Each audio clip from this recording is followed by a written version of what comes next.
Imagine a wheel spinning endlessly through space, carrying souls through lifetime after lifetime of birth, death, and rebirth.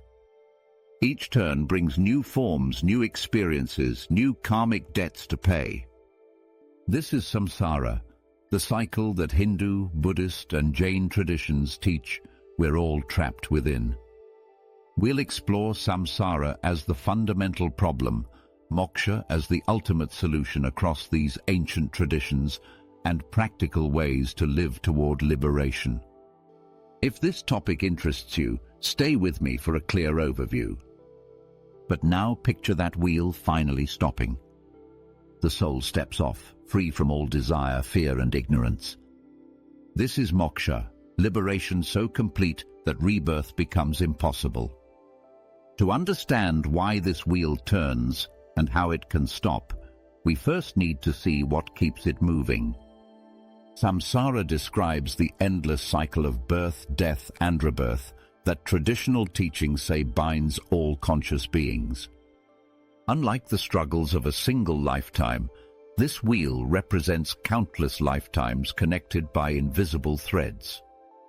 When you die, these traditions teach that consciousness continues, drawn into new circumstances based on accumulated actions. What drives this cycle? Karma works like seeds planted in consciousness. Every action, desire, and intention leaves an imprint that, given the right conditions, sprouts into future experiences.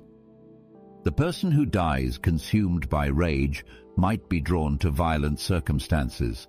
One filled with greed might find themselves in lives focused on accumulation. But karma alone doesn't explain why the wheel keeps turning. Attachment fuels the entire system. Your attachment to pleasure drives you to seek experiences that feel good, creating karma that demands future births to resolve. Your attachment to possessions makes you cling to things that will inevitably be lost, generating the very suffering that binds you to the cycle. Your attachment to identity convinces you that you are this particular body, this particular personality, when spiritual traditions say this identification itself is the primary chain. Attachment grows from something deeper. Ignorance of your true nature feeds the entire system. You mistake the temporary for the eternal. You believe your body is you, when traditions teach that you are the consciousness experiencing the body. You think your thoughts define you when they say you are the awareness witnessing those thoughts. This fundamental confusion about what you actually are keeps the wheel turning lifetime after lifetime. Each lifetime does offer lessons. You might develop compassion through suffering, or wisdom through experience, or detachment through loss. But most souls graduate slowly. They carry forward both whatever wisdom they've gained and all their unresolved karma. The wheel continues because the fundamental ignorance remains intact. Yet here's what ancient sages discovered. This seemingly hopeless cycle contains the seeds of its own solution. The very consciousness that gets caught in the wheel is the same consciousness that can recognize the wheel for what it is. The awareness that experiences suffering is the same awareness that can understand the cause of suffering. Recognition changes everything. When you begin to see samsara as a problem rather than just accepting it as reality, something shifts. You start noticing the patterns. You see how desire leads to action, action leads to consequences, and consequences create conditions for future births. Awareness itself begins to slow the wheel. Most people live their entire lives without ever questioning whether there might be another way. They assume the cycle of birth, struggle, and death is simply how existence works. But if samsara represents the universal problem that traps all conscious beings, then there must be a universal solution. If awareness can slow the wheel, what does real freedom look like? The answer lies in understanding what liberation actually means across spiritual traditions. In Hindu teaching, moksha is described as recognizing the Atman, your individual self, as identical with Brahman, the universal consciousness that underlies all existence. This isn't just freedom from pain. Traditional texts describe it as the total dissolution of the illusion that we are separate beings at all. When you reach true liberation, the individual self that experiences suffering doesn't just become happy. It dissolves entirely into something infinitely larger. Buddhist traditions approach this differently, but reach a similar conclusion. They call liberation nirvana, which literally means extinguishing. What gets extinguished isn't your existence, but your desires, your cravings, and most importantly, your sense of being a separate self. In true nirvana, there's no individual person left to suffer because the illusion of individual personhood has been completely seen through. Jain teachings describe the liberated soul ascending beyond all karmic matter. Once free from every trace of karma that creates individual identity, the soul exists in pure, eternal bliss. But this isn't personal bliss. It's the natural state of consciousness when all limitations have been removed. While traditions use different terms, they converge on a similar outcome: liberation from rebirth and suffering. In genuine liberation, there is no you left to be reborn. Think of a drop of water merging completely with the ocean. The drop doesn't disappear. It discovers that it was always ocean water temporarily appearing to be separate. When the boundaries dissolve, there's nothing left to carry karma from lifetime to lifetime because there's no spirit being to carry it. This sounds like annihilation, but spiritual traditions insist it's the opposite. You don't lose yourself. You find out what you actually are beyond name, form, and individual identity. What you discover is that your deepest nature is eternal, infinite consciousness. The personality you thought was you proves to be like a wave on the surface of an endless ocean of awareness. This matters because moksha reframes what self and death mean for your life choices. In liberation, there's no fear of dying because what you truly are never dies.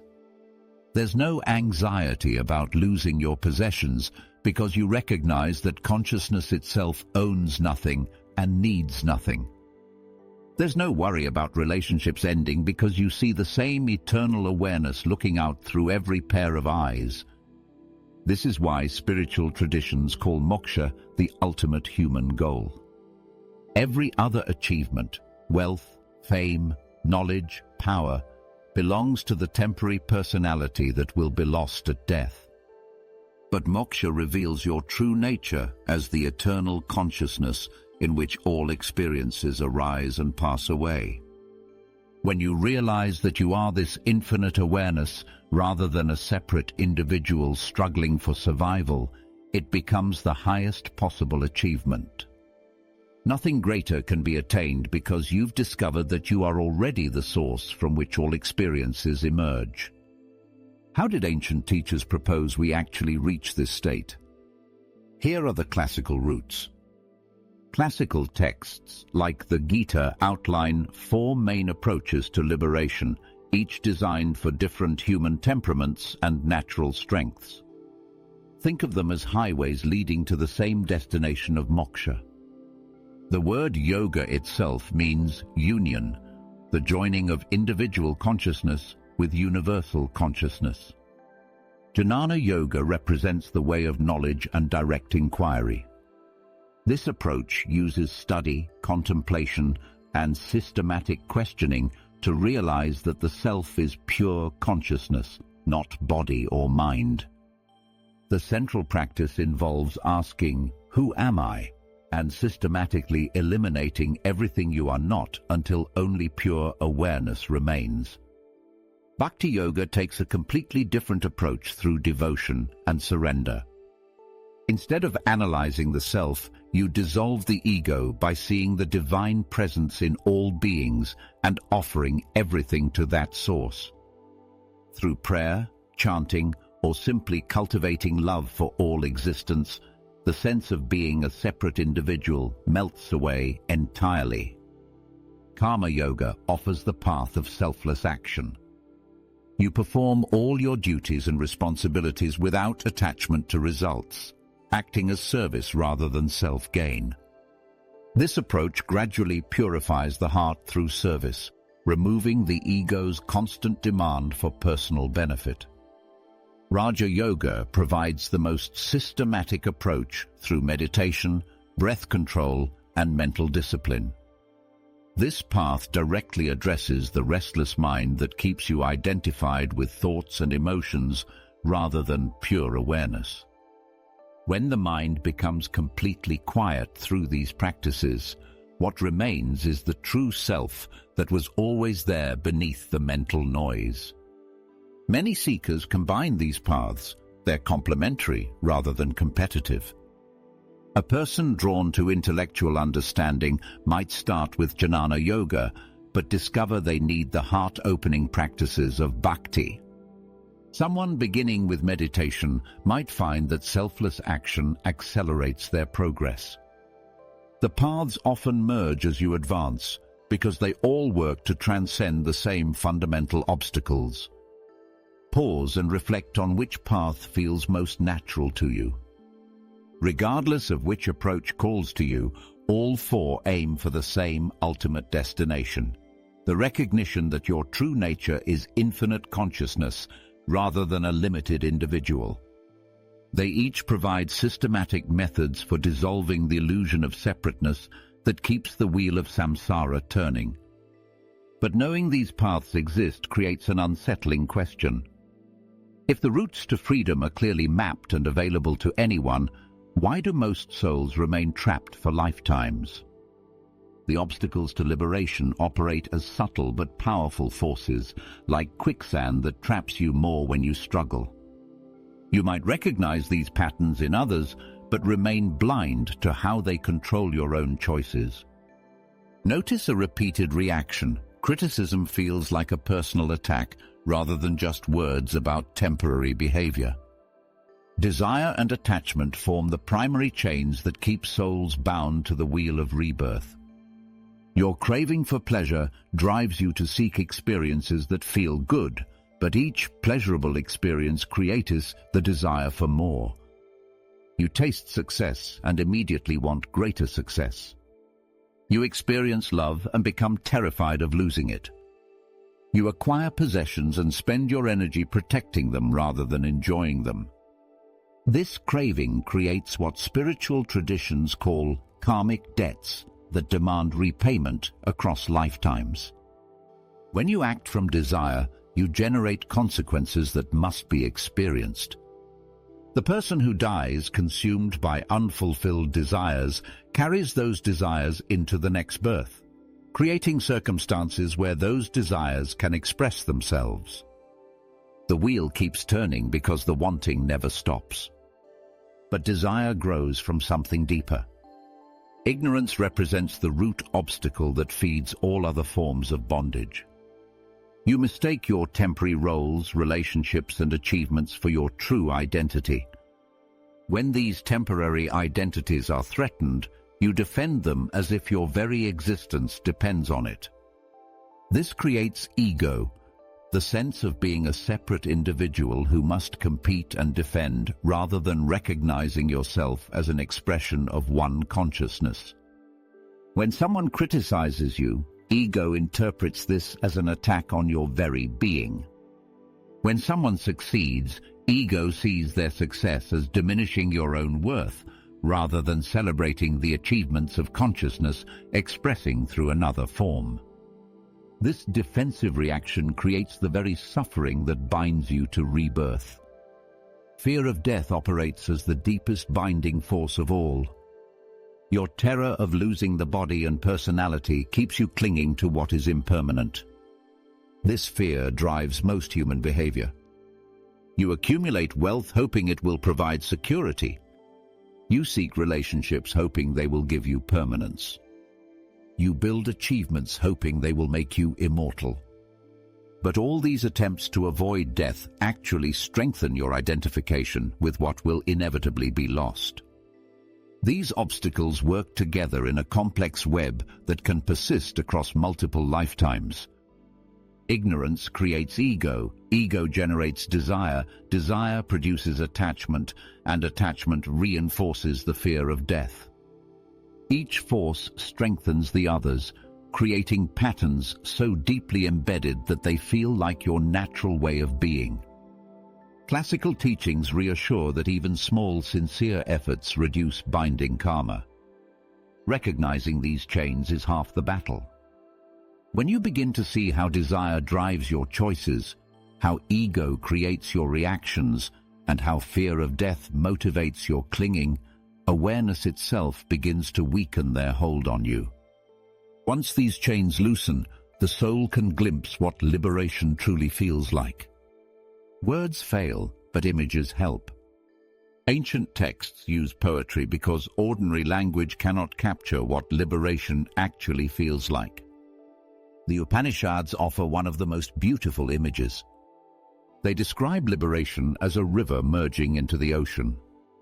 Picture a stream flowing from mountain peaks toward the sea. Along its journey, the river maintains its distinct identity.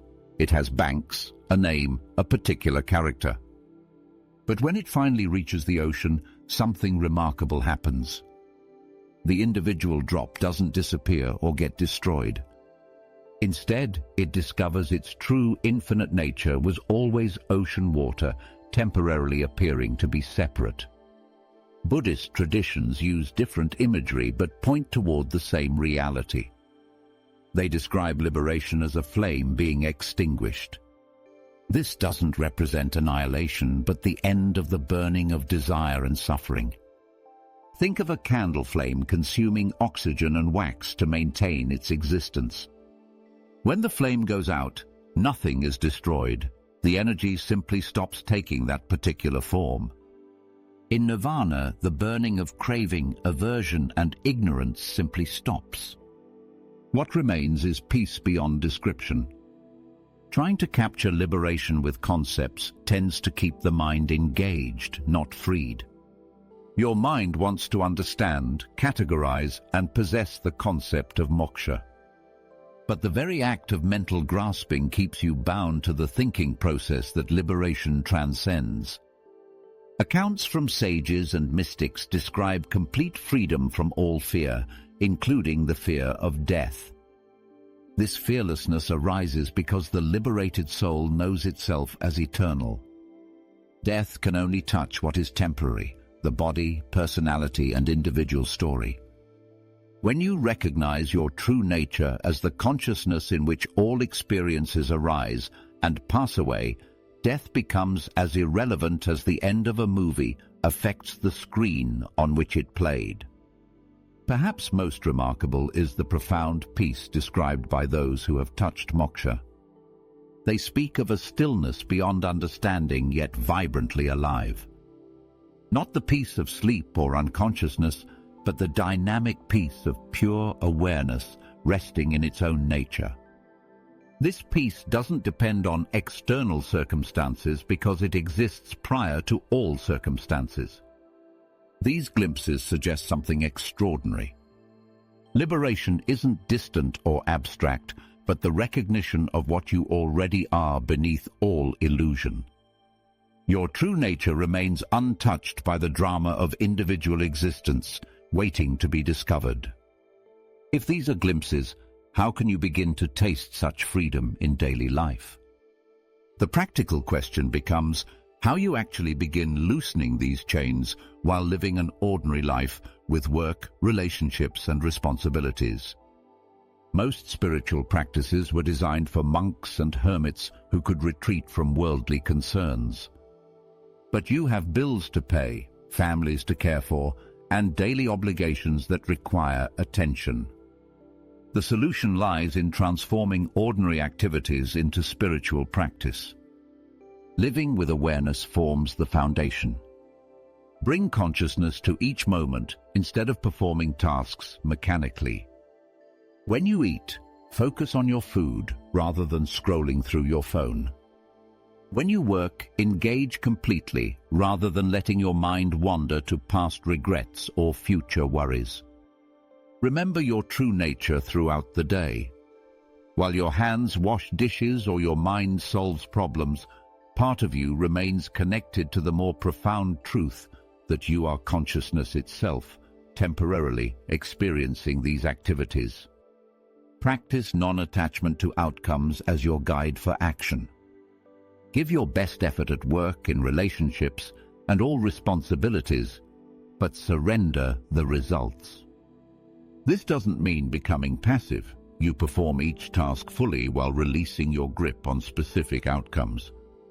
When you succeed, don't let pride inflate your ego. When you fail, don't let disappointment crush your spirit.